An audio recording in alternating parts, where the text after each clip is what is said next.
जालिम जादूगर की दास्तान। एक जमाना था जब दुनिया में ज्ञान और कला की रोशनी फैल रही थी, लेकिन उस रोशनी के साये में कुछ ऐसे अंधेरे भी छुपे हुए थे जिनका तसव्वुर भी आत्मा को हिला देता था। उन्हीं सायों में से एक साया ज़हाकुल ऐन नामक एक जादूगर का था, जो जुल्म और सितम की भयानक निशानी बन चुका था। उसकी उम्र कोई नहीं जानता था। कहते हैं वो सदियों से जिंदा था, क्योंकि उसने काले जादू की बदौलत अपनी उम्र को लंबा कर रखा था। ज़हाक का संबंध एक दूर की घाटी से था, जिसका नाम शमरात था, जहां कभी जिंदगी हंसी खेल थी, लेकिन जब से ज़हाक ने वहां कदम रखा, वे घाटी मातम का घर बन गई। ज़हाक बचपन में अनाथ हो गया था। गांव के लोग उसे मनहूस मानते थे। उसके माँ बाप किसी अजीब हादसे में जलकर राख हो गए थे और गांव वालों ने उसे ही जिम्मेदार ठहराया था। महरूमी, तन्हाई और नफरत ने उसके दिल को पत्थर बना दिया था। एक दिन वो गायब हो गया और बरसों तक किसी नहीं दिखा।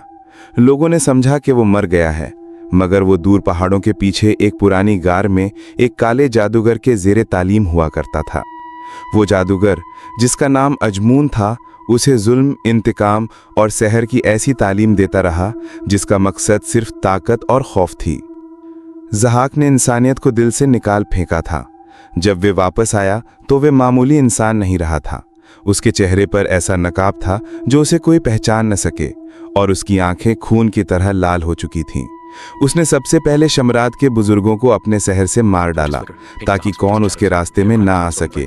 फिर उसने गांव के नौजवानों को गुलाम बनाया और बच्चों को अपने जादू के तजुर्बों के लिए कैद कर लिया था। उसका जादू सिर्फ जिस्म को नहीं बल्कि रूह को भी गुलाम बना लेता था। वे हमदर्दों के ख्वाब चुराता था, उनके जहन पर कब्जा करता और उन्हें बेजान कठपुतली बना देता था। वे दिन में सूरज को गायब कर देता था, आसमान को काले बादलों से ढांप देता और रात को चांद को लहू में बदल देता था। वे ऐसी आवाजें पैदा करता जिनसे इंसान दीवाना हो जाएं। कहते हैं उसके पास एक आईना था, जिसमें जो भी देखता अपना सबसे बड़ा खौफ देखकर पागल हो जाता। उस आईने को वो आईनाए खौफ कहता था।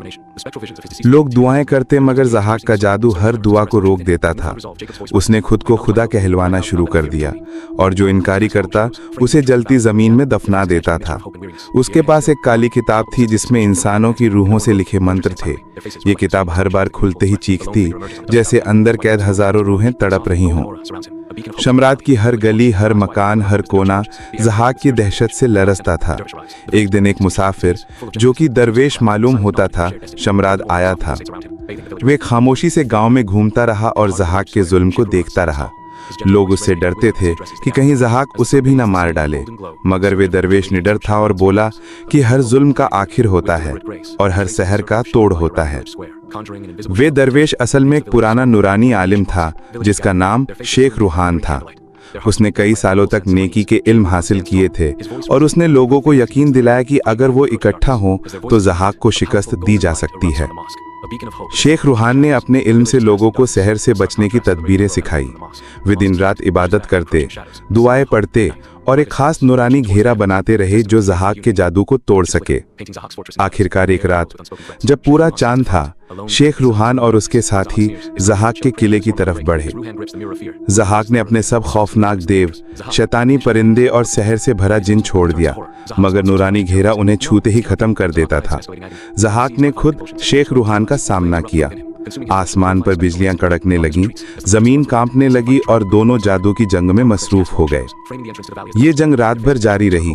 आखिरकार शेख रूहान ने आईना खौफ को ज़हाक के सामने कर दिया। ज़हाक ने उसमें झांका और वे सब जुल्म, वे तमाम सितम, वे चीखती रूहें और उसका असली चेहरा उसको नजर आया था। वे खौफ से चीखा और उसका जादू टूटने लगा और उसकी रूह बिखरने लगी और वे आग के शोले में तब्दील होकर सरख राग बन गया। ज़हाक की किताब हवा में उड़ी और जल गई। उसका किला जमीन में धंस गया और शमरात पर सूरज दोबारा चमकने लगा। लोग रोने लगे, खुशी के आंसुओं से, और शेख रूहान ने खामोशी से घाटी छोड़ दी। कहते हैं कि अगर कोई जुल्म में डूब जाए तो वे खुद अपने खौफ का शिकार हो जाता है, और जो नूर का पथ अपनाता है वे दुनिया को अंधेरों से निकाल